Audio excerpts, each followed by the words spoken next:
Take your shirt off. Take your shirt off. Plenty. Sister shirts. Plenty show. Ladies and gentlemen, welcome back to the Shirtless Plantain Show. Paneet, how you doing? Good, man. How are you? Good, good. Long January. I know. It feels like it's still January. It's still January till tomorrow. Jesus Christ. It's been forever. But today's guest, we've had him on before, but I'm happy that we have him in person this time. What's up, fellas? In the stew. Yeah, in the studio.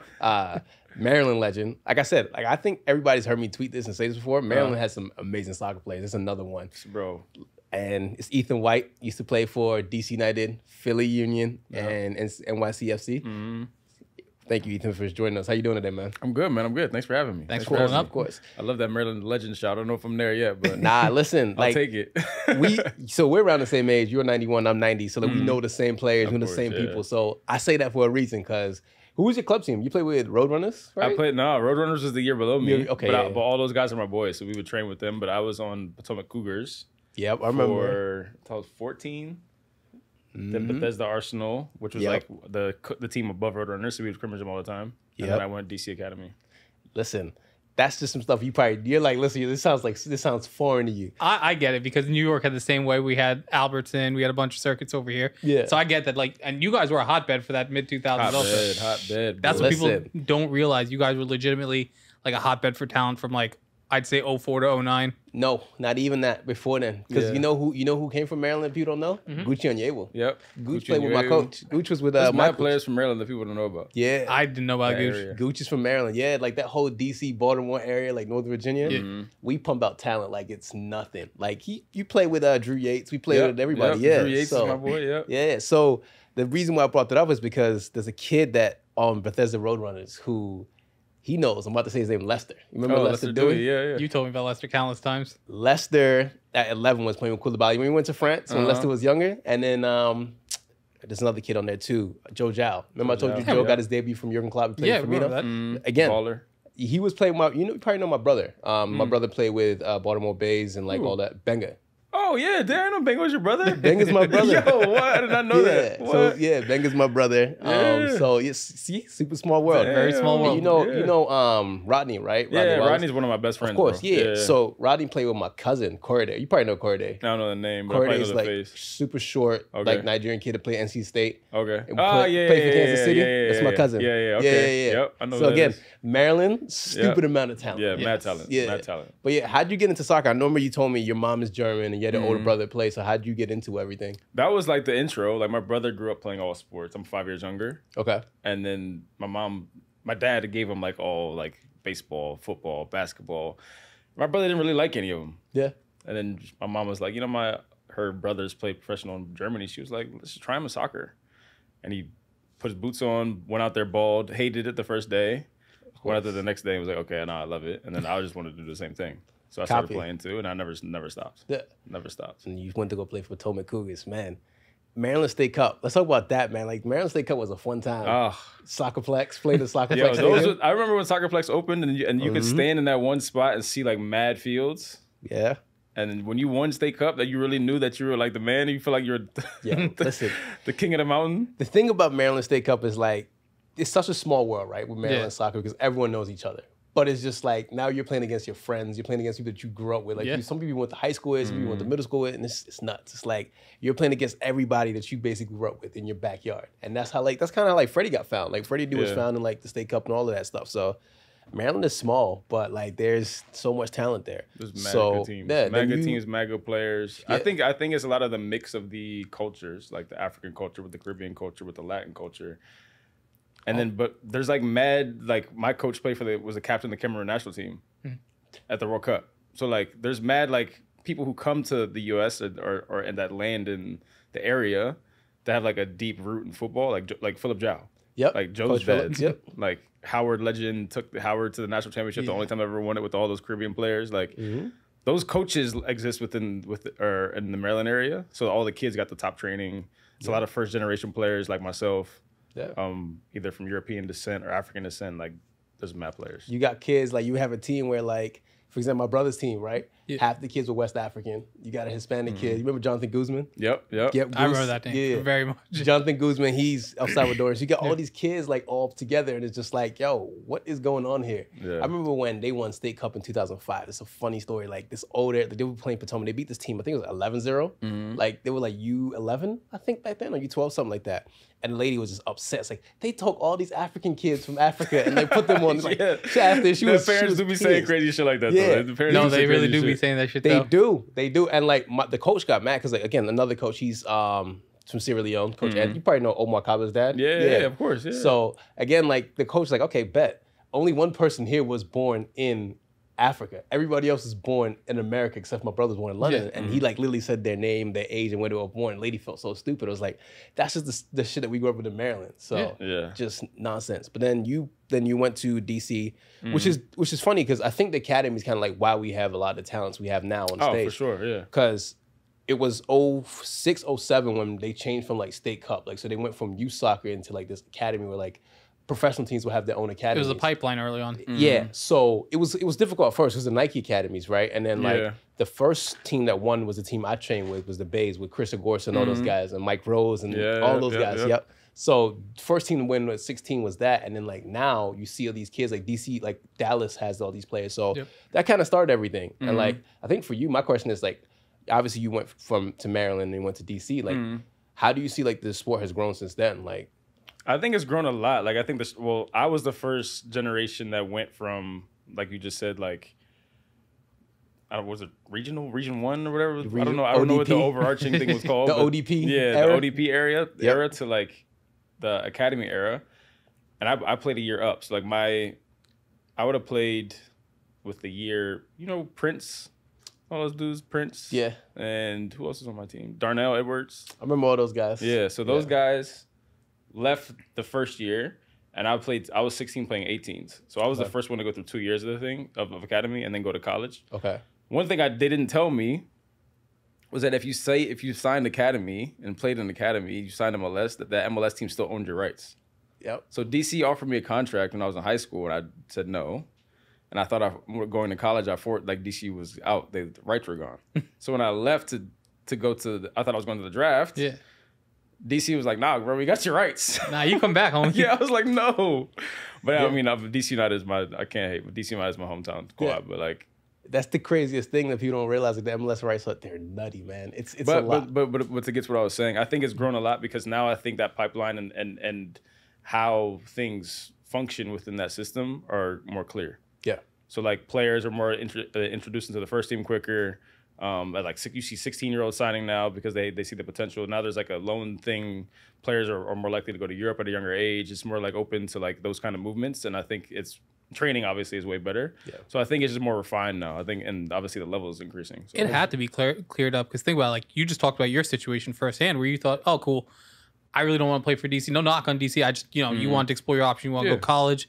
Whatever happens after that, you're open to it, right? And now that's the luxury the kids have now where it's just like, yeah, you might go through academy. Once you finish academy, you do what you want. Mm-hmm. The coolest thing I saw today was Weston and Tyler together at Leeds, right? Like they've known each other since they were kids. Yeah. And like for them now to be at the Premier League level is just like, that makes me so happy. It's like, I know how hard it was for kids like growing up with our age, like trying to get to the professional level. 100%. And see these kids like. That's a big testament to that you can make it through that. Yeah, I know a lot of people say, oh, Weston's not that good. I'm like, I don't care how good he is or not. For me to see an American kid like at the Premier League level with his own friends, I'm like, when they were kids, that's crazy to me. Yeah, that wasn't happening when I was playing. So like just that, obviously it's not that long ago, but like those doors weren't that open before, like Juventus wasn't trying to sign those guys. Very, very few of us got that chance. Rarely, only people that I kind of knew that was doing that again was Lester, Joe, Chris Agorsa was at United for a little bit. Right. Freddie got the offers, but it was just like very few people were like getting those. Now you're seeing kids just going at 15, 14. You had to be a real wonder kid to make it from, like, think about Rossi for United. Yeah. He was a wonder kid out here. Mm-hmm. Yeah. Giuseppe Rossi, yeah. I mean. But I think that the level's about the same, I think. I think the quality of the players is about the same. I think the European outlook on American players has changed. 100%. Yeah. I honestly think that the talent was way more back then than now. And there's no slight on the players, but I just feel like back then, and not to sound like an old head, like I feel like the players were a lot better. Like, I'm looking at Yates' team. Remember the Casimir team with like Portsea and like all those guys?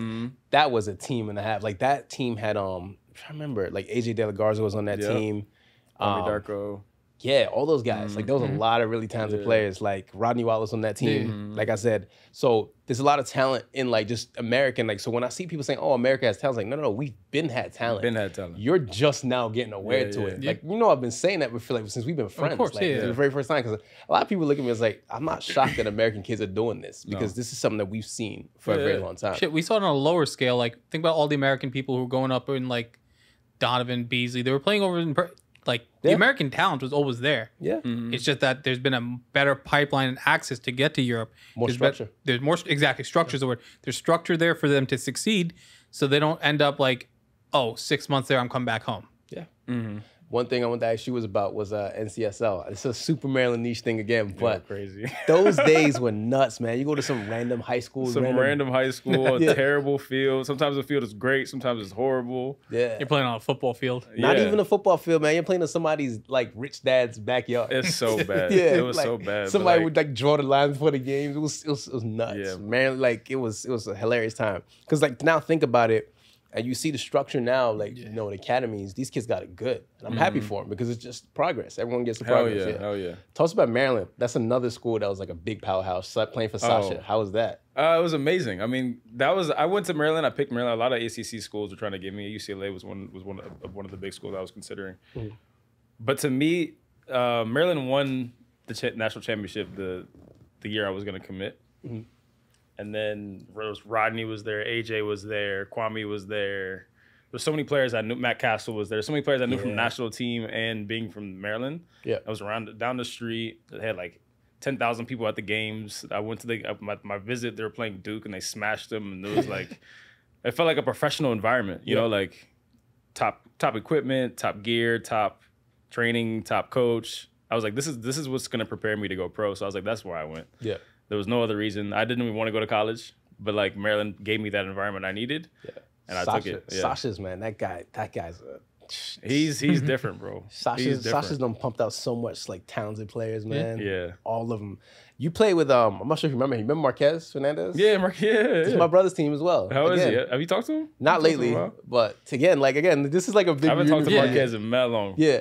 But again, like this is another Maryland. He's a Maryland legend, okay. Yeah, there's a lot of players, man, that just went to these like that like now I'm older. It's like I was talking to my brother about it. It's like I always wonder what would happen if everybody had structure. If everybody kind of had like the same things now. Where would everybody be? If you guys had the amenities now that's available today from like 16, 17, completely different game. Yeah, completely different game. But I just say like everybody's a test dummy for the next generation in a sense. Like Rodney, like the Marcus Beasley generation and into the Mo Adu generation. Because Mo went to Maryland too. So like everybody was kind of like a test dummy for the next generation for everybody to kind of grow. So then you went to DC United. How was that experience playing with DC United? DC was incredible, man. It was a tough situation in the beginning and it ended up working out being incredible. Yeah. Obviously, signing a contract for your hometown team is amazing. I went to school. I went to college on the street. My mom was on the street. Lived with my brother. Like all my friends and family could come to the games whenever they wanted.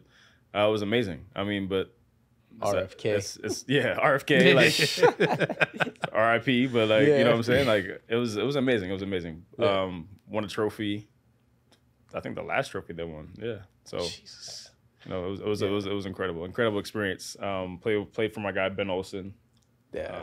Shout out Club Ben. Legend. Yeah, it was really good. I still haven't been to Audi Field though. Never. I've never been either. I haven't been back. I haven't been down to the new stadium. I don't go back to DC enough, but yeah, DC United was good days. Yeah, a lot of club legends. You went to Philly. How was Philly? I didn't like Philly. Yeah, really? As a city or as like a team? Which one? Yeah, either. Yeah, either. Yeah. Like the first was that Philly's like early years. I think a lot of it had to do with the way I left DC. Yeah, like when I got to DC, when I got signed, I walked in the office and they said you're not going to play for like the first 3 to 4 years of your career. I was like, why did y'all sign me then? I was mad about it. Like came in kind of head down, upset. Yeah. Fought my way and got games. Played like 60, 70 games before I left. Signed a new contract, and that off season, and 2 months later got traded. And I was like, "What's the point?" Yeah, I was like, "What's the point?" Yeah. So I went into Philly kind of like in a weird headspace. So I was like, my hometown kid, just the hometown team, just traded me. Mad about it. Kind of rocky in the beginning. Ended up liking it, but then afterwards, like Philly's trash as a city. Yeah. And didn't really love it, but then I came to New York and I loved it. You know what's funny about Philly? Philly reminds me of Baltimore. I know you've been to Baltimore a lot of times. Philly reminds it me does. Of, It gives me Baltimore and a little bit of New York vibes. Yeah. But it's Philly fans though, I could stay away. we had a Philly dude on here. Shout out to Tyler. Tyler's all Philly. Oh, he's very thoroughly Philly. Yeah, he texted me this morning that he was talking about the Eagles. I was like, yo, leave me alone. Yeah, I could stay away. Philly fans are rambunctious in every sport. They don't care. Every single sport. They'll fight over the Flyers. Yeah. They're 10 toes down for their everything. Yeah, all the time. I'm glad to see the club doing well though now. Yeah, I like Jim Curtin. I like the. I mean, when I was there, they got a different owner who was bad for the club for a while. Yeah. And then Jim, I'm glad they kept Jim, and Jim's doing a great job. Yeah. Then you went to NYCFC, and then you played with some absolute legends of the game. Oh, bro. Yeah. How was that playing with Pirlo and Villa and all those guys? Playing with those guys was cool, but PV being the manager, I was like, yo, this is the best part. Being an Arsenal fan. Hell yeah. I walked in, and I didn't see him. Mm-hmm. I walked into the office on the first day of when we report for preseason.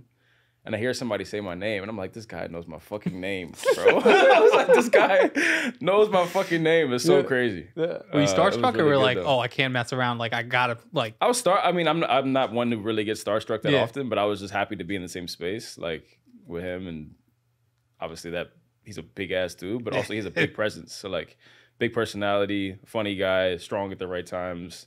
Obviously, when he talks, you listen because you kind of feel like he knows what he's talking about. Mm-hmm. But he was great. How was it? Did he play in practice?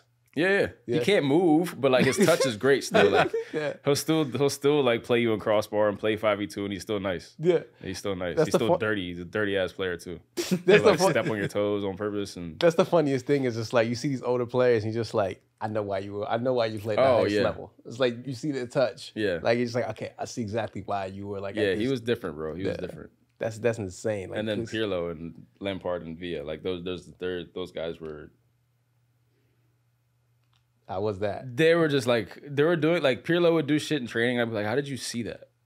Yeah. How did you see that? Like, how did you see this guy coming to press you and just spray the ball 70 yards? And you're like, or like, he'll play a 70-yard ball. He's like, why aren't you there? And I'd be like, yeah, you're right. I should be there. Like, my fault. I should be reading the game. You're reading the game like way faster than I am. You're on like page 17. I'm on like. And this is older Pirlo too, not in his prime. Exactly. Like, that's the craziest thing. It's just like he was just out there just chilling. And he's just like, you're just like, how are you this good still? So. You're a defender. How did you become a defender? Because I know in high school, weren't you like a forward in high school? No. So I played forward in high school. Okay. But I played in mad positions. My first position was actually goalkeeper. I was the youngest kid in the team, and I was the only one not scared of the ball. Okay. And then I got moved to forward, and then midfielder, and then defender. Yeah. But then I was kind of went back between defensive mid and midfielder. And then Maryland was like, "Nah, you're a defender. Lock you in. That's it. You're locked in at right back or center back." It's funny when you're playing younger, like. They will put you in certain positions just based on like the person that you are. Yeah, like, my mom has this theory that like because the coach's son was the goalkeeper, that she was like, he put you in defense because you were the fastest kid. Yeah, I was like, yeah, you're probably right. They probably fucked up my entire career, but like, because I talked to my brother about that. I told the Benga about it, right? I was just like, you start off as a center midfielder. He goes, I know, and end up as a center back and left back. I was like, how the hell does that even happen? You go from being like an 8 to like now you're like a left back. And that's the wildest change. After a while. Being an 8 to like, oh, you're just going to be left back and shoot down the wing of it. My brother, when they were like 11, 12, he was literally like the playmaker, right? Of the team. Next thing you know, he's in high school. He's a left back, left midfielder, left back. And then he gets taller. And then like, I'm like, yo, why are you professionally playing center back? It's funny though. Your brother was telling us that story when we talked to him, and he's like, "Yeah, the coaches wanted him to keep shooting down the left. He's like, "Why?" He's like, "That's just what he wanted." Yeah, that was just the instruction. He's like, "You're fast. You're just gonna run down that's it. Yeah. You're bigger than everybody else. Go do it." I'm just like, why? Like this, I'm not that fast. Like even when I was playing, like coaches like, "Go, you're a forward." It's like, I can't. I'm not fast. Like it's like put me somewhere else where like it'd be technical. It's like no. You're tall. Just go do that. I'm like, why? That's not what I want to do. But see, that's the structure. Yeah, that's just again on a lower level. That's the structure. Yeah. But that's the thing is like America has a lot of old British coaches too that aren't good. That's another thing. Yeah, too. that's very like, true. They bring that 4-4-2 British Bulldog like 1981 mentality. Like, especially when we were growing up too. It was like because he has a British accent, he knows what he's talking about, and that's not the case. No. They actually didn't know anything. They wanted us to kick it long, and we were athletic, so that like a lot of. You want to know what it is with the 4-4-2, and they teach you that growing up. They're just like, oh, the kids will line up.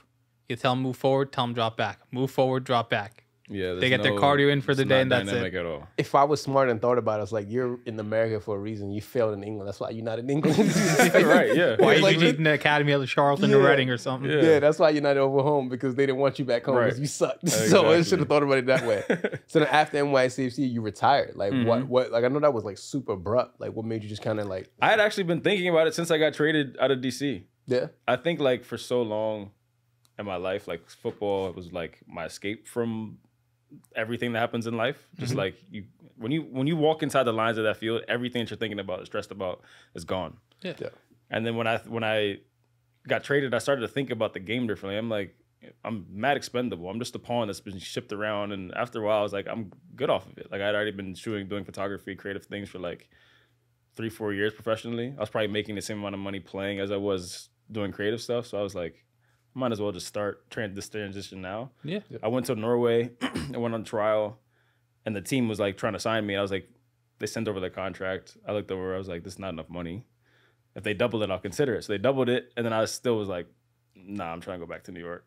That's when you knew you were just kind of. I knew I was off it. I didn't really need it anymore. I was already like, the game gave me what I wanted, all the experiences, the friendships, opened the doors I wanted it to, and I was kind of cool. I think that's one of the coolest things about, you know, retiring and like coming to realizations, just like, I've done what I need to do. And, like, you kind of figure out your lane, and like you've done it well. Like I'm a big fan of photography. Like it's another thing that people need to, if people don't know, Ethan's a very good photographer. Thanks, bro. Like I'm a big fan of that.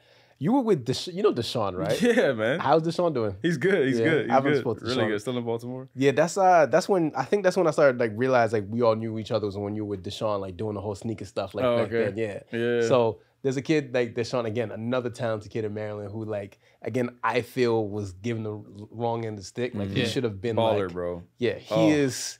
He should have been like a national team forward. Damn. When I'm saying that, like, honestly, like I could probably pick like when we were younger, 11 players for Maryland could like all should have been a national team. There's a lot of them. Deshaun's one of them. And for me, it's just like the one cool thing about like growing up in Maryland was like we play soccer. We also were very tapped into the culture as well. Like we also like weren't just fully just into like soccer. We also like were heavy into fashion, into like sneakers. I remember all that stuff. Like you were like y'all taking pictures all the time with sneakers. It was a thing. It was a thing. Like we had you had to show up at State Cup not just ready to play, but to look good too. Like you had some like what they do now, some Air man. Maxes, some Jordans over there. Were like, bro, you're not about to win this game. Yeah. Like you know, like you had to like be fly, and then on top of that, like be good. It was crazy, man. Like all those peer pressure, like being a kid. This is before social media. I can only imagine what these kids are going through now. Exactly. This is like beginning of MySpace days. Yeah. Beginning of MySpace. Yeah, very early MySpace days when like they're like people wearing like Tiffany's and stuff. And oh my God, that's a different time. Like when Wale dropped Nike boots. Yep, exactly. That's exactly that time. Yeah. It's like now you're doing photography. So how's like everything been with that? Like, it's been really good. It's really good. Traveling a lot. I try to do more work internationally than domestically, just because that's where I want to be. You know what I'm saying? Like I love that. But it's really, really good. I'm Matthew Stith and I are working on like launching something big soon, hopefully. But big plans. A lot of projects I can't talk about in the works. But like, hey, listen, it's all good. We all know like got to keep working. Hopefully, I'll see it soon. Speaking of, I have to bring this out. So this is a book that Ethan worked with Venice. Actually, you see in the back, has his whole entire name right there. There you go. Yeah, but it's cool, man. It's like to see Venice, like the stuff that you've done with them. Like, how was that working with? Shout out to Ted, by the way. Hell yeah, my guy Ted. Yeah, Ted's great. So how was that working with Venice? It was cool, man. It was cool. It was an experience because like I went over during COVID, so like they had Italy came off of like the most intense restriction. They were like the first country to like lock down.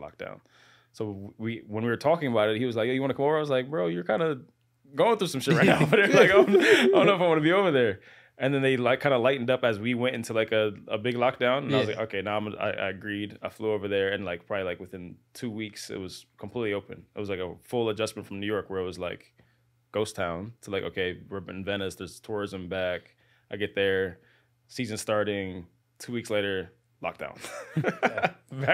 Right back in lockdown. Yeah. So it was an interesting experience because like you're in like a historic city that's usually run by tourists, and like there's like 80,000 tourists that come per day.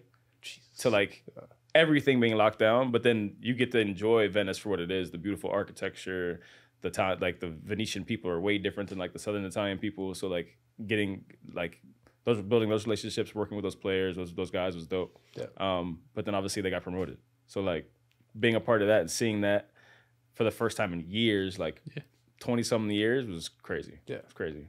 I know that story. That story was like crazy. That's why we had the jersey up here, because it's just like and like, the jersey's fire. It is. Yeah, they haven't missed on any of their. No, they've been consistent with the last like 3-4 years. Yeah.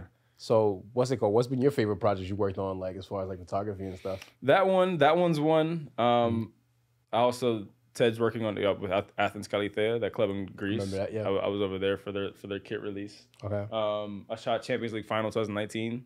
That was a big one for me. Who won that? Was that Liverpool? The year Liverpool Tottenham. Yeah. Oh, okay. Yeah. That was a big one for me, because that was like literally a year after I decided to retire. Okay. I was like, I'm off this soccer shit. I'm like, I want to approach it in a different way. And then like literally a year later, after I decided I was a Champions League final, I was like, I didn't play in it, but I shot it. So I was on the grass. I was on the grass in some kind of way. You shot at Emirates before? No, I never shot at Emirates. Never shot at Emirates. Not yet. I know you probably. That's in the works. I'm trying to work on that. Yeah, you got to get out. If they're gonna win that title this year, you got to be out there. Oh, yeah. If they're still in first by May, I'm booking a Airbnb for the whole month and I'm gone. Yeah, I have to. I respect that. Yeah, absolutely. I have to be there. Talk to us about how you became an Arsenal fan, because again, when we have a theory, how people became Arsenal fans. Of course. Let's you guys have a theory? Yeah, we're gonna test it right now. I was just, I mean, like I said, my mom is German, so my whole family supports Bayern Munich, but like there wasn't really Bayern Munich games on TV when I was growing up. Like 5, 6, 7 years old. It's like we weren't seeing German football. Yeah, of course. So you turn on football and it's Arsenal, Chelsea, United, Liverpool, and Arsenal had the black players. Arsenal had the black players, the free flowing football, the most like players expressing themselves. Thierry celebrating, Vieira being the captain. I was like, oh, this is my squad. That's literally tested our theory. Yeah. So we said, if you're of a certain age, we know exactly why you're an Arsenal fan. 100%. It's because either like it was Thierry, Patrick, or if you're a lunatic like me, you like Nicolas Anelka. Anelka was a guy too. I'm an Arsenal fan. I'm a United fan through and through. Like I love United, but like I still to this day have a soft spot for Nicolas Anelka. Yeah. I think Nicolas Anelka is one of the best players I've ever seen. He has a bad attitude. Yeah, he's just crazy. He's just a good nutcase. Yeah, everyone has great things to say about him, how talented he is, and they're just like, he was nuts. Yeah, even Thierry says it. Everyone says it. Like he's not a normal Thierry person. says Anelka was better than him. Yeah, and that tells you everything you need to know. Yeah, he's not a normal person. Yeah, like some of the stuff he did was like who said it? It was who said? I think it was Nigel. Nigel didn't tell us, but someone said. I think Ian Wright was saying how like Ian Wright was just like, yo, I cannot believe the stuff that he was doing in training. And like, people say that about him and Cisse too. They were the same. With Djibril Cisse? Yeah. Well, Djibril Cisse had blonde hair on purpose. Yeah. And but he was just insanely talented. Djibril Cisse was not a normal person. Just did what he wanted. No. You know who's a very underrated Arsenal player? What's that? Sylvain Wiltord. Oh, yes. yeah. Wiltord's very underrated. Even Freddie Ljungberg is also underrated too. Like those two, like again, I have respect for Arsenal because back in the day when we were both actually like really good. Yeah. It wasn't even like on some like I hate you type of stuff. It was just mostly just like damn, like it's just respect. Yeah, it's just respect. Yeah. So like even that game that we lost 3-2, like that game kind of felt like it was older times again. That was Barclay's heritage right there. That was it one did of those, feel like that. That was one of those games. Which is why I was happy that it's back like that. Yeah. For so long it was. Yeah. Yeah, it's really, really bad. No offense to City and Liverpool fans, but like you guys don't. There's no. I mean, Liverpool has history, but it's different. Yeah, City has no history. Yeah, City can win all they want. It's just you guys are like there. It's like what Chelsea was in the 2000s. Like you guys are winning. You're just there. Exactly. Congrats, I guess. Yeah. Right. He bought it. He bought it all. Yeah. But Arsenal United, man, those two, like every time they like lock heads, it's just like it's war. Oh, yo, you should have saw me on the game day. I had mad plans to go see the game with this person, and I was like, nah, I'm staying home. I'm locked in. I got my pregame meal, like I'm about to play. Same thing I did. I went to go see Tottenham Arsenal on West 25th. Mm-hmm. Friends an Arsenal fan. I'm like, all right, I'll go. I'm chilling. I got no investment in the game, so I can go watch, right? Mm-hmm. They're like, oh, let's go next week. I'm like, nah, I'm good. I'm like, United Arsenal, I'm staying home. I'm gonna cook breakfast.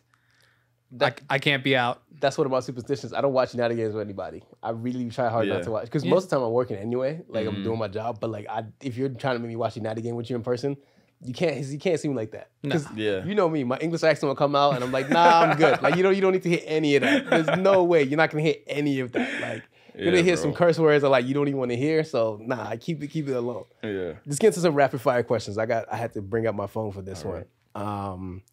So give us your favorite movie of all time. Ooh, favorite movie of all time. Or you could do movies.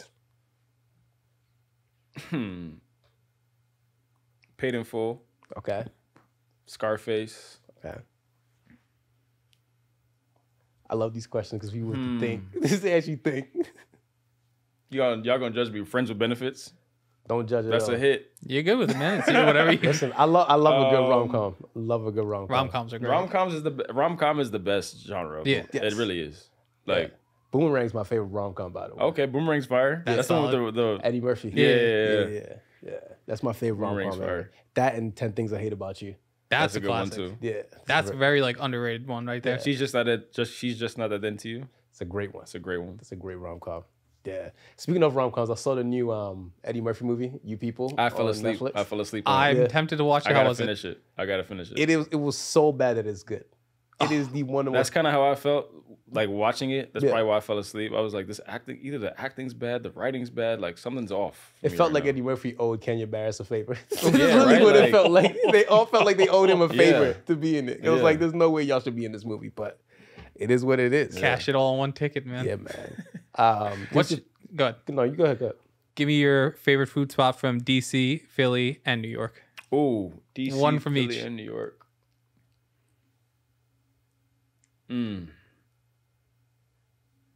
You know Paul Torres? Yeah. You know he opened the restaurant? Did he really? Yeah. So I'm gonna say 7 Regions. It's really, really, really good. Okay. It's really, really good. I'm gonna have to go, when I go back home, I'm gonna go check it out. It's bomb. Okay. But if it's not that, I would say Golden China. It's not like a restaurant at all. Yeah. It's a carry-out spot. But they have the best chicken and mambo sauce, bro. Like Mumbo DC sauce. DC staple right there. unbelievable chicken and mambo sauce. Yeah. You feel like shit after, but like I promise you, it's mad good. Again, quickly before we move on to the next question, I need you to explain to people why DMV is different than Baltimore. So a lot of people's like, oh, like Baltimore. Like, no, Baltimore is Baltimore. Yeah, it's not the same. No, Yeah. it's two. It's a different whole things. different. It's like comparing. What's equivalent? It's like there's no equivalent. It's like you just have to be there. To Yeah, understand it. it's like Newark and New York. Yeah. like in terms of distance, but as well as terms of like the culture is adjacent, but it's not the same. Yeah. Kind of thing, right? Yeah. That's how I would say it. Because every time I see someone say, "Oh, why isn't like no Baltimore is literally Baltimore"? Yeah. It's like We it's don't even talk like them. no, like Different slang and everything. No, it's completely different. Yeah. And like the thing is, Baltimore's not even in Maryland. It's like just in Baltimore. Yeah, It's exactly. Baltimore. It's It's, like like Baltimore. DC is DC, Baltimore's No, Baltimore. no, like No. like PG County, right? That's Yeah. Maryland. That's Yeah. part of Maryland. But Baltimore's not part of Maryland. It's just part of its own self. That's Yeah. what I'm saying. It's its own thing. It's Baltimore. Yeah, it That's doesn't. It doesn't exist. Like it's just like you're there and that's it. Like even when I go home, I went home in Christmas time. I was like, this is not a real place. man. Yeah. It's not a real place at all. Like Yeah. this is. I was like, why? I was like, how did I live here for so long? But it's home. It is what it is. Give us your top 5 rappers of all time. Top 5 in order or no any order? No, any order. I love this question. It's my This favorite. is the one that Nas. gets everyone. Nas, okay. Biggie, Jay.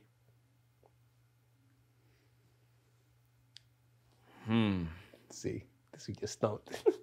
The first three come off. Drake and Andre 3000. I like that. Okay, very good. I like that. I like that. I'm actually more like I like Big Boy a little bit more than You Andre. like Big Boy more? Yeah. Oh, really? And I think Big Boy's underrated. Mhm. I will put Andre over Big Boy because I think Andre stretched the game of hip hop further Fair enough. by including like different genres and sounds that like hip hop wasn't doing before that. Yeah, I think Andre is like top he's great. 3 influential in hip hop history. We talked about sneakers. What are your favorite pair of sneakers? AJ ones, I have a problem with addiction. Damn. Now it's kind of changing. Now I'm more like a functional guy. Like my shit's gotta be kind of comfortable. You gotta say foams though. Huh? You gotta say foams. I do fuck with foams. I had the Royal foams for mad long. I mean, that's a Maryland. that's That's, a a thing. Maryland. That's what I'm saying. staple. It's That's a a staple That's to the it. thing that there's certain things Baltimore and DC do together. Yeah. Foams are one. Foams is New one. Balances are Yep. one. Yep. That's like kind of like things that we do together. That's the camaraderie right there. Yeah. Yeah. Forces. We both Forces. do forces. Yep. But Baltimore's like real. Like that's another city that you don't know that do forces like heavy. It's Baltimore. Like, Yeah, we yeah. do forces. Like that's one of the cities that like. You know, Baltimore was the first. Y'all were the first place to do the colored Nike check. Nike wasn't doing the colored Nike check before. There was like one store in Baltimore that dude started customizing it, and then Nike hopped on it. great city. Baltimore history right there. Yeah. Underrated city. Your favorite menswear brands. It's a good one. Menswear or just like just like what do you wear? Have menswear that you like wearing? Your favorite brands you like wearing? Damn, that's hard now because that's changing too. Like, now I'm getting older. I'm getting more like functional. Exactly. Yeah. I'm gonna sound like a hype beast if I say this, but like Arc'teryx, Grimici, Entire Studios. I wear a lot of blanks though. Yeah. I like wearing blanks. Essentials. That's fine. I've turned into an old man because I love going on Todd Snyder. That's when I became like, old. I was like, yo, I love Todd Snyder. You're going for quality and like, give me some nice subtle quality pieces. I got this jacket from Todd Snyder the other day. I was looking at it, I was like, yo, I'm really becoming an old man. Mm-hmm. They're like premier casual wear though. That's the best way I put it. Like when you get in like your early 30s, it's all casual wear. Where it's like nice, you could wear it for any occasion. Yep. That's nuts. Like you start getting older, you start realizing like, yo, when I was younger, I was dressing a whole lot different. Now I'm older, it's just like I'm turning to somebody's uncle. Like what is going on here? I'm happy about it though. Yeah. You travel a lot. Give us your top 5 cities, your top 5 favorite cities that I've been to. Mm-hmm. Or just you love. I was in Athens last year, and Athens might be one of my favorites in Europe. Okay. Greece really that nice? Like Athens, never been. Athens in itself is just like where I stayed in Varkiza, which is like south, probably 15, 20 minutes. Okay. It's like it feels like you're on an island when you're there. You're like you look across the water and you see an island. You look left, you see an island. But then you drive 10 minutes and you're in downtown Athens, which is like sick because it's obviously they went through financial troubles, but like now it's growing really quickly. So it has a bit of that like old Berlin vibe, probably like 10 years ago, where like the artist scene is growing quickly. It's kind of like that. So I like Athens. I like Berlin. Not the only person to mention Berlin. Berlin is fire. Then Zito mentioned that. Like he loves Berlin, Zito mentioned he loves Berlin as well. Berlin is love to party in that. That's why. Yeah. Oh yeah, I'm sure. He's not a good person, by the way. If he's listening to the Zito, you're not a good person. Gotta say London. Okay. Bali, but that's not really a city. Like, are you like cities? No, but I mean that's still like a spot to visit. Yeah, you know? that was just like the city I thought I would never get to, and I was just glad I got there.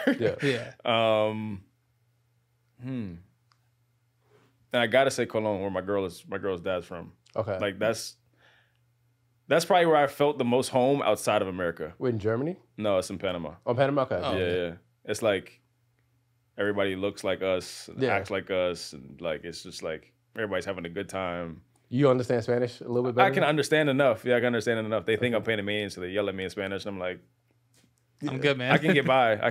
Yeah. But we go probably like once every 2 years, and it just feels like home. That's amazing. See if I got any more questions. This is a good one. I got 2.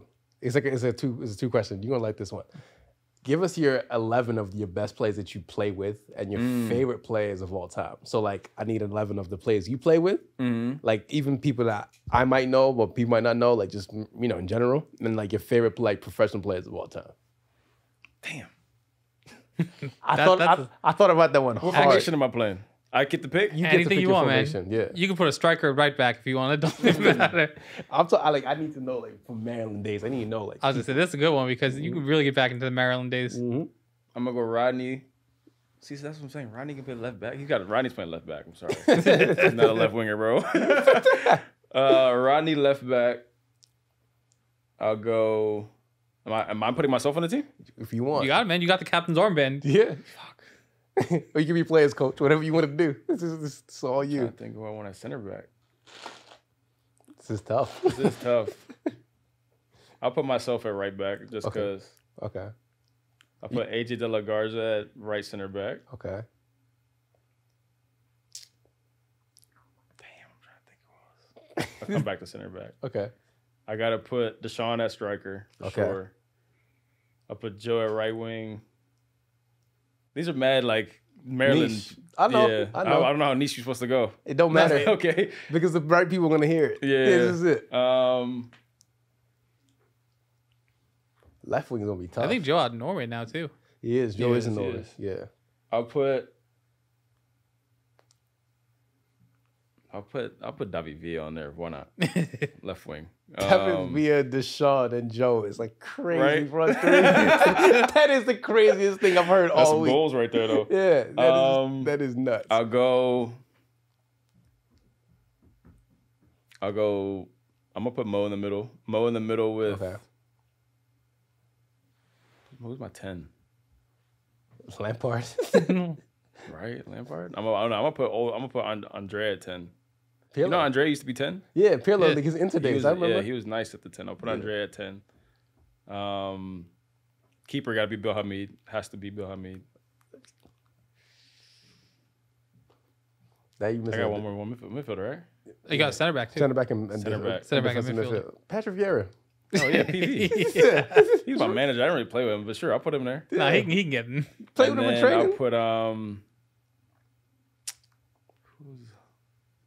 who else did I play with at center back? Stump now. This is tough. Yeah. Probably someone from Maryland. Stephon Jerome. Ooh, that's a name. That's a name, That's a right? name, Remember? yeah. Not Stephon Jerome. What's his name? Stephon Jerome was a striker. Yeah, that's what I'm saying. Stephon Like Berkeley. Stephon Berkeley is what I'm trying to talk about. Jesus. Bro, he hit me up on Instagram the other day. He's like this. You remember him? I remember him. Yeah, that's why I was Bro, like, he I was remember this like Jamaican hard-nosed center back. Like if he was running across the field, you better jump. He tackled mad hard, bro. Yeah. But he and I were like a good combination of, you know, speed and strength, and you just didn't want to cross the line. You know who I remember? Chris Lebo. Yeah, bro. He's in New York. Is he? Yeah, he's in New York. I play Super pickup small. with him on Tuesdays. Super sometimes. small world. Yeah. Who else I remember? Andrew Bulls. Yeah. Bulls. I haven't seen Bulls in a long time. Yeah. But again, like these are like players, like again, like I'm saying right now, man, I wish I could like find game tape and show people like these players, like Get them all in the same room right now. They were nice. oh my God, listen. Nice. And like this is like the times, remember, because I asked you this question, but like these are times when the second Vapors came out, like the Total 92s, like this that era where like the Total 93s came out, like that era. So yeah, that's a crazy 11 because I'm just thinking about it now. Like Deshaun was probably one of my favorite players. My dad, like when he would see certain players, he only liked very few players. Like in Maryland. He loved Deshaun. Bro, Like, he was my dad loved so Deshaun. good. He loved Goose. He loved Rodney. I told my dad, I talked to Rodney like for years, and my dad's like, I love Rodney. My dad loves Rodney. Yeah. Like if you hear my dad speak about certain players, like my dad's one of those old Nigerian uncles that like, you know, like everything is 4-4-2. The right back has to wear number 2. Yeah. The left back has to wear number 3, and like there's a 10. Like that's the sort of person my dad is. Like when he like likes a player, he doesn't stop talking about the player. So that's crazy. Give us your favorite players of all time, like just 11 of like your favorite like professionals. Any position, or doesn't matter?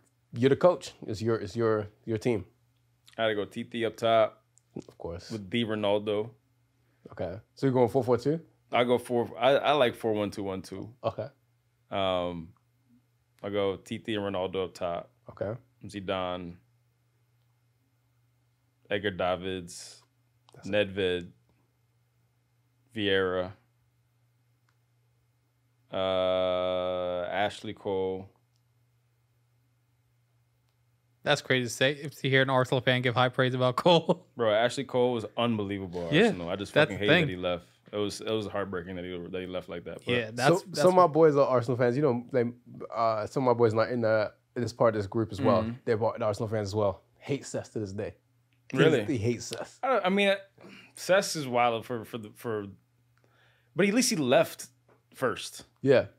He like went to Barcelona and then came back. Yeah. But how he went to Barcelona was kind of crazy. They were like, They put the jersey on him. that's what I'm saying. I was thinking about that. They put the jersey that was on crazy. him. But if you look at the time in Arsenal, we weren't gonna give him where he needed to go. Yeah. He deserved better. So I'm not mad at him. Ashley was just like, you wanted money, bro. Yeah. That's why they call him like- Ashley Cole. Yeah. Yeah. But he was a baller. Yeah. Give us your center backs and your right backs. Center backs. Right back got to be Danny Alves. That's Okay. Danny Alves. Yeah. Nasty man, but Yeah. Yeah. Yeah. Oh shit! I forgot about that. yeah. Very recent, but yes, nasty Yeah. man. nasty man. Damn, you made me want to change. Now I'll go with Cafu. That's a good choice. Yeah. I always like Vidic. Yeah. I always like Vidic. I thought he played hard as hell. Yeah. Then I'll go Thiago Silva. That's a good choice. That's I'm very shocked you good. put any Arsenal center backs. I was half expecting Campbell. Yeah, so He's quality, Yeah. but like not my style. yeah. Not my style I of center feel back. you. Like hard nose, yeah, but like he can't play. Yeah. He can't play out the back. Saul was a him. You know what? I love the Arsenal. Like, low-key, I really love Tony Adams and Lee Dixon. Oh, yeah. Well, they're the dudes that started the culture. Yeah. Especially Lee Dixon. I say all the time, Lee Dixon's my favorite commentator. He's a hater. Like, Lee Dixon always brings those stories. Like anything. Lee Dixon's like, well, when I was playing, I did this. Like, Lee, I've heard you say this like 10 years now. Right. Like, keep going. We know all the stories, man. Yeah. He would tell you, like, when I was at Arsenal, we did this. I was like, you didn't do that, Lee. Yeah. Stop. Right. Who's the goalkeeper? My goalkeeper. Yeah.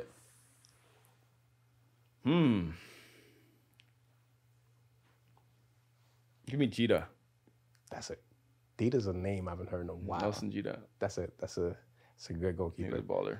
I need my final question, rapid fire. What's your favorite boots of all time? Favorite boots of all time? Wow. Yeah.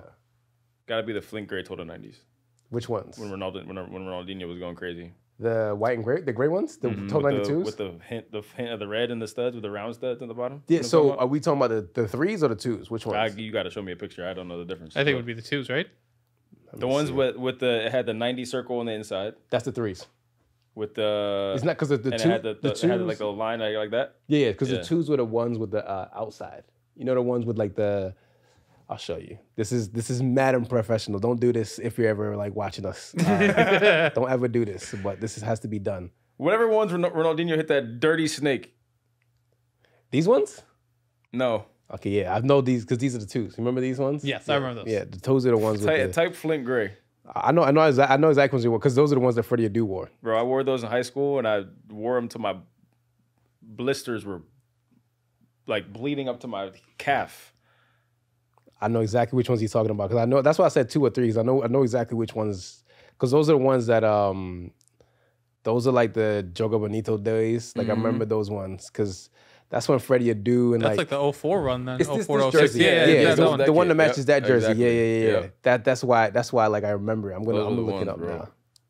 Cause those ones are some of my favorite boots. Like Nike back in the day did some crazy things with those. These ones. My favorites. Yep, these right here. Yep, I remember those. Because that's when DC United just signed Freddie and I was a ball boy for DC United. I remember those days. So man, that's crazy. Was Freddie wearing those in the Campbell Soup commercial or the CMS commercial, whatever it was? With Pele. Yeah, he was wearing those. Yeah. He was, yeah. I remember that. Yeah, and that's when that's a throwback. Bobby Convey and all those guys. Oh, Bobby Convey, Alesko Akadarian, Nick Raimondo.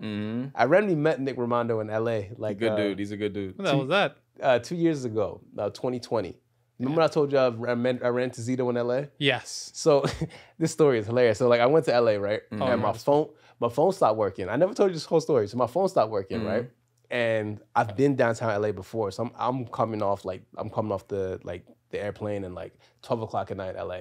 Yeah. And I get my rental car and my phone literally you can't see the screen. So there's no directions. I'm like, how am I getting onto where am I even going? Yeah. I randomly went downtown and found my hotel with no directions, right? So next morning I go to the Apple store, first thing in the crack of the morning. I see this short dude with tattoos, like a RSL jersey, like Salt Lake. I'm like, Nick?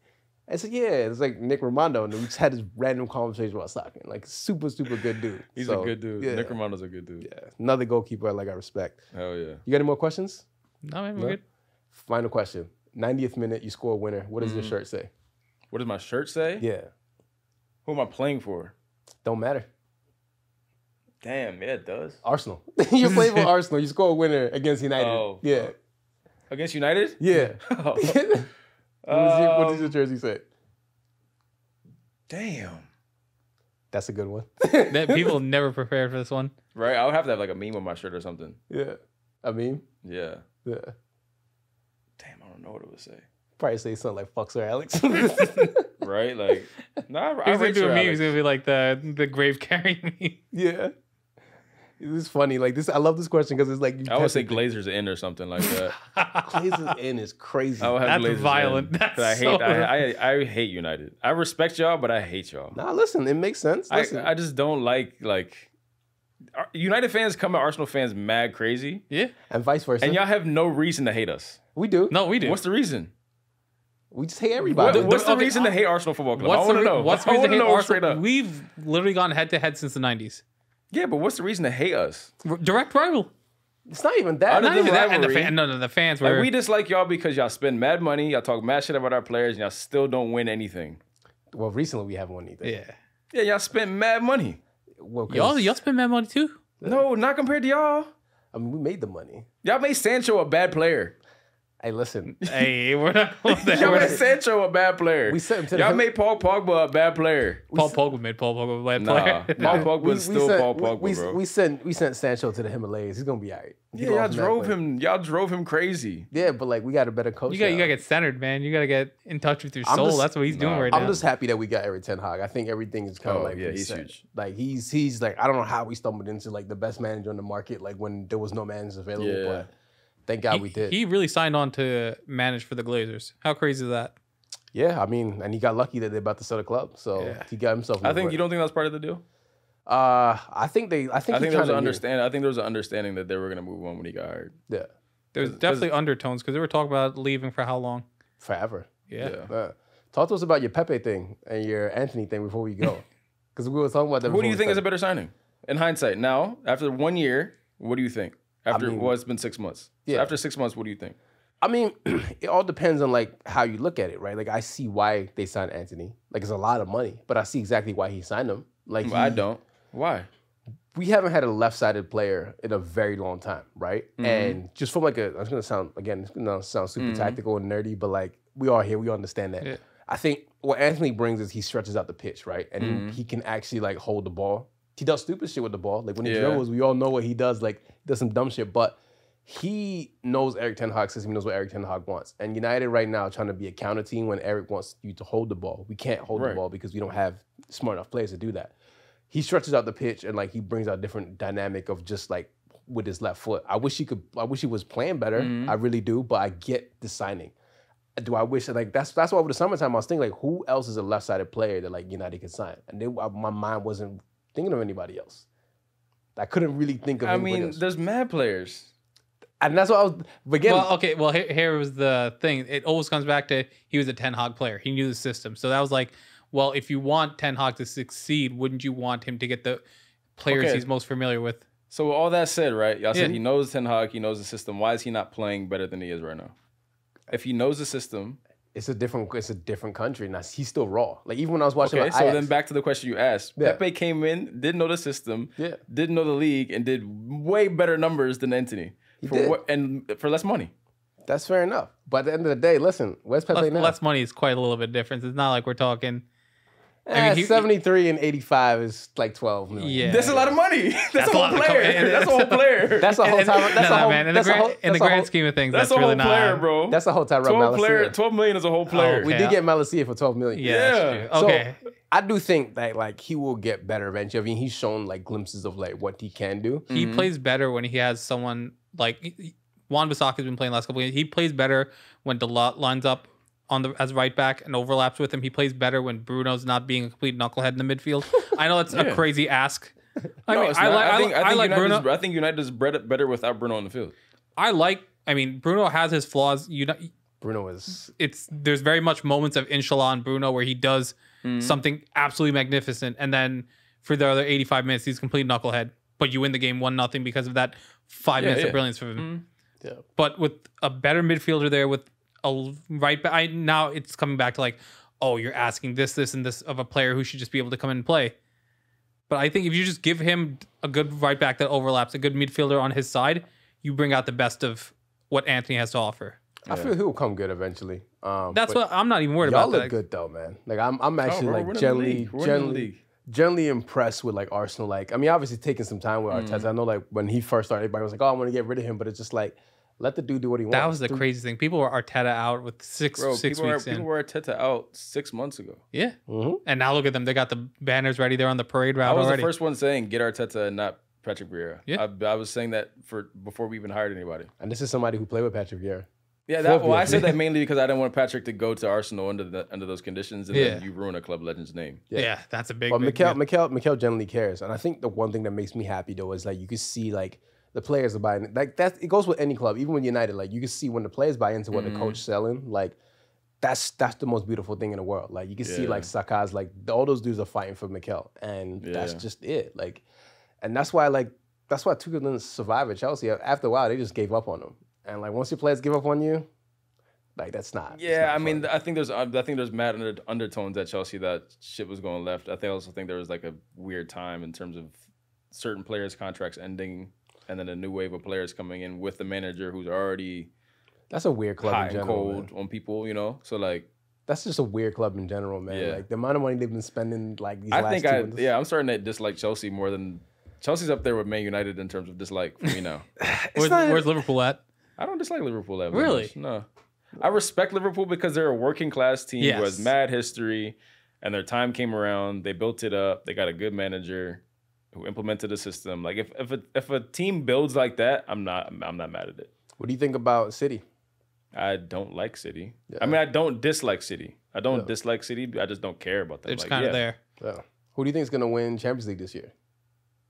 Because I feel it's so open. I think City might win it this year. Yeah. I think if we win the Prem, if we're in first in April, I think City changes their approach. Yeah, their approach. I got a hot take. Who's going to win the Champions League?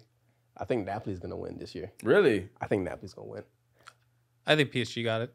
I think Napoli's no way. I think the run Messi's on, it's just like they're so dysfunctional. They don't play competitive matches, and they're not consistent. Like even when Reams hit him on the counter-attack yesterday and Fuller and Balogun scored, I was like, this is not a serious team. Man. Yeah. I know you're asking a lot for them to play consistent, play focused, but like, I feel like if they don't crack it this year, it's not gonna happen. It's just not gonna happen. It's ever gonna happen. It's not gonna happen. I don't think it'll ever happen as long as football structured like this. It doesn't matter what you give Mbappe at that point because it's just like if it doesn't happen this year when like Neymar's healthy, Neymar's clicking, Mbappe's in great form. Messi just came off the World Cup. He's still, he's still hungry. He's still got it. In the midfield, they got quality in the midfield. Backline's great. Their manager does a good job rotating. If they don't hit it this year, it's never gonna happen. I really, really think Napoli might surprise a lot of people.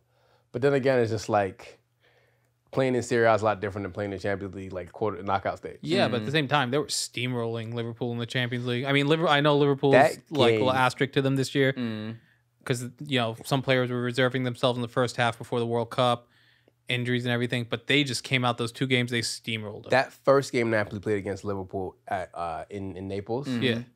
Like that's like, and I've obviously like watched Osimhen for a very long time. But that first 45 before he got hurt, I was like, that's exactly what I want him at United. Like he had those dudes in hell. Yeah. Like he's one of those dudes that like this season, like his goal against Roma yesterday, I was just like, yo, this guy is just different. He's Drogba-esque, bro. Yeah, and like that's a comparison. Yeah. The thing is, like, I knew he was special, and I'm gonna ask you a question about this too. I knew he was special when he played against USA in the 2017 World Cup. That's when they had Pulisic on that team. Yeah. And they had who's that striker? They took the black striker this year to the World Cup.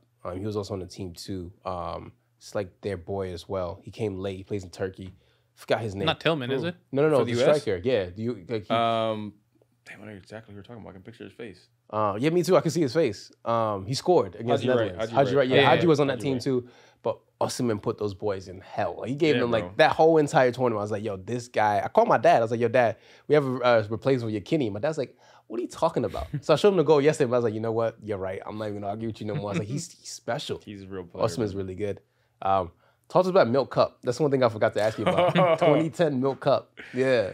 That was an experience, bro. Like, it was my first time going to like an international tournament and it being like a big deal. Like, you go to international tournaments as a youth national team player and it's like, yeah, you're nervous. There's nerves, but like, there's not really that many people in the stands. There's some scouts there, and that was the first time I went somewhere, and it was like, oh, this is like a real historic thing for this community. Like, it's called the Milk Cup because a dairy farm put this tournament on for 100-something years. We ended up winning. It was a crazy experience. Like being up in Northern Ireland, like a country I never thought I'd go to, staying in the middle of nowhere. Yeah. I can't remember. I couldn't even tell you who we played. I know we played Northern Ireland in the final. Who was your teammates back then? Gale was one. Juan Agudelo. Oh, Juan Agudelo. Man, I remember when my brother team played against him when he was on the Red Bulls. I was like, yo, who is this kid? I was like, who the fuck is this kid? Like, why is he so fast? Like, yo, who is this? Yeah, he's a beast. Yeah, Juan was crazy. Who else was on that team? A bunch of national team guys. Yeah. Good times though, yeah. Yeah. I just randomly remember you at the Milk Cup. Like, God, America's got some talent, man. Yeah, bro. Like, I just want people who listen to this just realize like we've had talent here. Well, there's a reason why the U.S. wins all the youth tournaments. Yeah. And people just forget. But I think the problem that the U.S. has or had, hopefully now, is the bridging the gap between being 16 and being one of the best players in the country to then making him a professional. Like there's that bridge where like some American kids go to college, some American kids start doing this, and then like we stop playing with people. We don't start playing with people older than us until it's too late. In Europe, the 16-year-old kid, if they see you playing well, they're like, oh, we got to get him with the first team. Let's get him some training with some bigger people so he can learn that like he might be small now, or like he needs to learn how to play where he's not the most physically dominant. Like you start learning those things. Yeah. But in America, you're playing with people your age until if you go to college until you're 21 years old. 22, exactly. That's too late. Look at Rico Lewis. Rico Lewis, there's a picture of Rico Lewis when he's like 14, the captain of City against like some like big 17-year-old Exactly. kid. So he knows how to play a man's game by the time he's 17 years old. Yeah. And that's why he's at City at like 17, 18. He's learning tactics. He's learning like... That's why Walcott took off early. They had him in there at 16. They just threw him out there. He was the smallest kid on the field. But he was like, okay, I'm going to learn how to play the game where I'm not going to be bigger, stronger, faster than every single person on the field because then you form bad habits. Yeah. America's come a long way though. Like the World Cup next year, then in the next 4 years here, it's gonna be crazy. Like just not even from like not even like a football perspective, just like a culture perspective. Buzz, Like we got people like you doing photography and like we got so much things that's gonna happen in this country, and just like I'm so proud of where like we've come from, like from early 2000s till now. It's been a long journey for American soccer. Like I'm 2026 can be really something special for America. Even the next 4 years, the build up to it. Like there might be kids in academies right now, 15, 16, 17, 18. They might be in the World Cup in 2026. You don't know. There would definitely be at least one kid. One or two kids. One kid can at least break out. I think the World Cup squad is kind of picked for itself in a little bit. Like I feel like for the most part, yeah. I don't think so. I think like a lot of the players, like it's just don't fuck up in the next 4 years. I don't think so. I don't think so. I think a lot comes down to who's the next manager too. Like who's striker? Who's our striker? We don't have a striker. We don't have a given striker. If they're smart, go get Balogun. Yeah. Nah, they're not gonna be able. I think if he's smart, he would do America, but I don't think he should pick yet. You know who I think he's gonna play for? I think Loki's gonna play for Nigeria. You think? That'd be smart, but I feel like part of me thinks he's gonna take England. I just don't think Nigeria makes any sense for him. But like I can see him doing it. Because it's like, yo, look at Nigeria strikers. We have Osimhen, we have Muffy, we have Taiwo Wani, we have who else is there? Your boy Musa. Who? Your boy Musa. Fuck off. Who else is there? Like we have Josh Majas over there. Chuba Akpom's there. It's like we have like literally 5 strikers just named now. It's just like that's just strikers. Adam Lookman's over there. Yeah, I was gonna say that doesn't even include wide players like Lookman's out there. Chukwueze's there. Chukwueze, yep. So it's just like I want him, if he's smart, will play for America because they don't have a 9. Like who is gonna? Yeah, but it's hard for him. It's hard to tell him. No, it doesn't because he never grew up here. Because Eddie Nketiah is the same thing. Yeah, like that. It's hard to tell him that you don't have a shot at England right now. This is true because Harry Kane's gonna be phased out. Yeah, who are the next English 9s up? Because the way there's no other English 9s. Here's the gamble. So Kane's gonna be there in 4 years, whether you like it or not. Yeah, but he's gonna play a different role. He's not gonna be He's gonna be in that 11 though. That's one less spot for. I don't know if he'll be in 11. How old would Harry Kane be in like 3 years? 33? 33 or 34. Yeah, I don't know if he'll be in 11. Depends on what team he plays. What team he's at. Because if let's say Eddie Nketiah stays at Arsenal or goes to another top Premier League club. Yep. Eddie Nketiah will probably be will definitely be more in his prime than Harry Kane. Different, better, younger legs, more suited for a short tournament, like every 3 games, every 3 days. You're gonna have Eddie, Tammy available. Tammy's the one.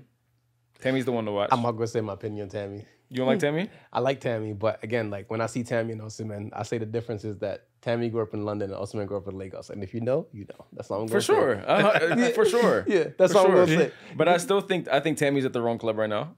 Yeah, he should go back home. Yeah, he should go back home. Yeah, for sure. But I think there's not enough English. Like, if Falarin looks at that sheet of English 9s, he'd be like, why would I not put my hat? How in old the is he? ring? 19 or 20? 20. 20. Yeah. So even if you bite it on 24, 28, you're still the guy. But he has to pick his allegiance within the next 2 years. That's what I'm saying. That's what he's probably thinking to himself. That even at 24, I'm still in the squad, but 28, I'm the guy. At age 28, he's the guy. Yeah, it's the same with Eddie. But then, like, at the U.S., he's gonna make mad money. He'll be the guaranteed locked-in 9 starter. Yeah, like You know what I'm looking forward to seeing though this year? Paxton Aronson. Oh, yeah, I want to see him. I want to see Paxton at Frankfurt. I'm going to definitely watch a lot more Paxton. I think apparently he's better than Brendan, which is crazy to say. But everyone says that he's better than Brendan, but the smart thing is he went to the right league. To Bundesliga, right? Yeah. Yeah. That's like the right stepping stone. You don't got to end up in the Prem just now. You'll get that move. I mean, Brendan did the same thing, went to Austria, which is smart too. And then like now he's in the Bremen League. So America's got some talent, man. That's a lot. That's like the theme of today. Is like America's got talent. America has talent. America's got talent. Ladies and gentlemen, it's Ethan White. Thank you so much for joining us, man. Thanks for coming on, man. Where can we find your content, things like that, your photography? Hit me up, Ethan White on Instagram and Ethan White 15 on Twitter. Cool. Awesome. Thank you, Ethan. Appreciate it. Thanks for going on. We're out. Everyone take it easy. Peace. Take your shirt off.